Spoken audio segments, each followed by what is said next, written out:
lesson is about the hardest part of making movies.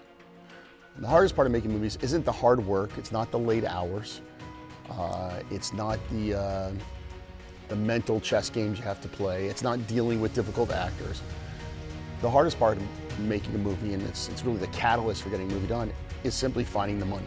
Finding the money is the most difficult part, because once you find the money, everything can generally fall in place, and you can figure everything else out. But if you don't have the money, it's hard to get started. And I know a lot of people talk about making movies for nothing.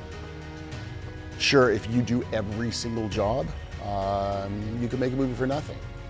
I've heard people say, oh, I'm making a movie for $5,000. Well, they probably didn't pay anybody, and maybe they edited themselves, maybe they did the sound themselves, but it's a collaborative art form, and you do need to find some people to pay to do some of it for you. You can do everything. You could do a one-man show, but generally you're going to need some money. And there's various budgets we're going to talk about. I mean, from doing movies for very little to doing movies for millions. But the most difficult part is finding the money. Now, a critical part of finding the money is you're not looking for an investor. You're looking for a financier.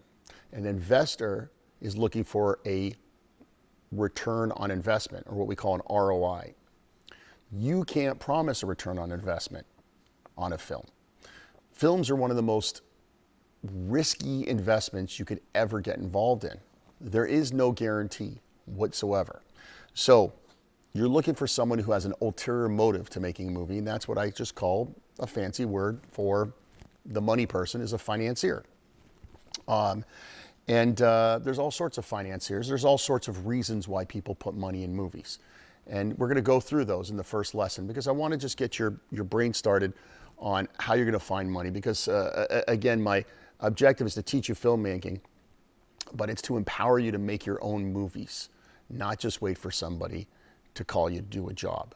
It's to empower you to be the top person, the producer, the director, the writer, and not just be a cog in the wheel.